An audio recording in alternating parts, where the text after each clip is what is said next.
Hi, and welcome to Chapter 1.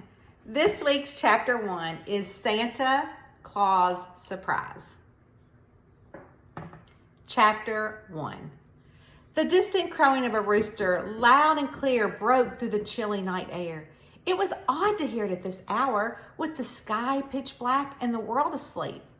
Ugh, what is Dave the rooster up to now? I muttered, trying to shift the weight of the heavy wooden jack-in-the-box Darren and I were lugging. With every step, the oversized spring inside the box made the wooden Santa bop up and down as if he too were chuckling at our predicament. I've no clue, Violet. Dave's usually quiet until the sun comes up, but right now let's just focus on getting this thing up to the park, Darren replied, out of breath and panting slightly. The sand crunched beneath our boots as we hurried along the beach path, doing our best to stay out of sight. With every passing minute, I felt the weight of our secret responsibility as a pair of Holiday Junction's secret merrymakers. The Jingle Junction Jamboree was just days away, and we had to place the giant holiday sign to mark the grand finale. Our destination was Holiday Park, and it was magical during the season. Even from a distance, we rounded the seaside sidewalk that went up the path from the sea to the downtown area. I could make out the lights of the massive tree that stood in the fountain's usual place. The cold, crisp air seemed to be still for a minute. Then a sudden and surprisingly close rooster cry resounded, making both of us halt in our tracks. Dave's crowing was louder and more insistent this time, and it sent a shiver right up my spine. Why does it sound like he's right around the corner? I whispered, my breath turning to fog in the winter air. That's just impossible, Violet. Dave's post is at the airport. He shouldn't be anywhere near here. Darren squinted into the darkness, trying to spot any sign of the infamous rooster. Well, he could have gotten out of Diffie's office, I said, knowing Diffie Delk, Dave's owner, had an office in the business district just a few blocks north of here. The festive lights from the park bathed the area in a soft, multicolored beam, creating a whimsical contrast to the current mystery with Dave. It was supposed to be a quiet, covert mission. Just place the sign, then retreat into the shadows and let the townspeople enjoy the magic of Jingle Junction Jamboree. The tension grew with every crow from Dave. I've heard rumors, Darren began with a mischief glint in his eyes, that Dave isn't your ordinary rooster. Some say he's got a sixth sense, like he knows things. I chuckled and shook my head. Now you're just trying to make me more spooked than I already am. Come on, let's move. We're almost to the park. With renewed urgency, we quickened our pace. Out of the corner of my eye, I caught a glimpse of the lake. The swan paddle boats had cute, light-up wreaths draped around them. They looked like they were dressed for the Christmas party.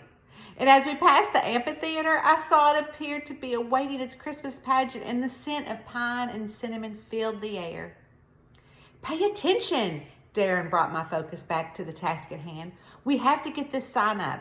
I've got a final in 4 hours. Darren had decided to go back to law school. Over the past few months, he'd been studying so hard for his semester final that we just never figured out our merrymaker duties until it's in his schedule. Being the merrymaker wasn't just any tradition, it was the tradition.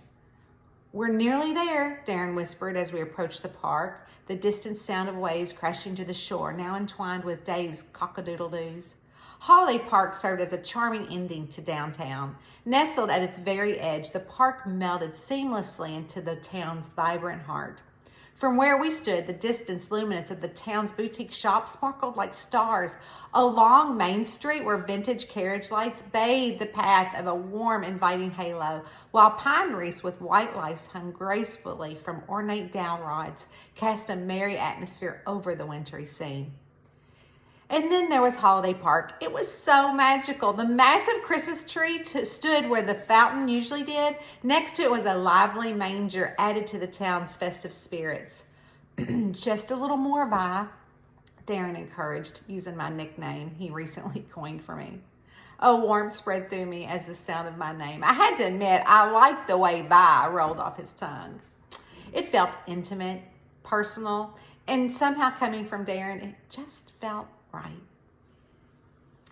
Only you can call me that, I teased despite the heaviness of our load, positioning my hands for the last few feet. I see the manger. The manger, even though currently vacant, radiated a serene ambience. The beautifully crafted wooden structure had fresh hay scattered inside, awaiting for its daytime occupants. The backdrop was painted with a starry night sky and a distant town, settling the perfect scene for the living nativity that would come to life in just a few short hours. Soft golden lights hung overhead, casting a gentle stream on the empty crib. Or rather, it should have been empty. Darren and I shared a puzzled glance as Dave continued to crow. The rooster's usually impeccable timing seemed way off tonight. Why on earth is he here? I whispered, setting down one corner of the heavy sign. Darren mirrored my action on the other side, and together we gently lowered the jack-in-the-box, Santa's happy face bobbing next to the manger. As if on cue, the thick winter clouds overhead drifted apart and revealed the bright full moon. It glistened over Holiday Park, the sparkling lights from downtown reflecting off the serene lake. The illuminated tree and the manger seemed to take center stage, bathed in the moon's light. Then I noticed a subtle shift in the shadow beneath the crib. At first I thought it might just be a trick of light, or perhaps my eyes adjusting to the sudden brightness. But as I squinted and stepped closer, the unmistakable form of a pair of legs clad in dark trousers and worn shoes emerged from the crib. The serene setting of Holiday Park with its soft festive lights and the serene setting of Holiday Park with its soft lights and tranquil ambience suddenly felt eerie and unsettling. I felt the chill of the winter night creep under my coat, and a tight knot formed in the pit of my stomach. Darren noticed my gaze and followed it. "Oh no," he said, his voice barely above a whisper. We moved closer, our previous task of setting up the sign all forgotten.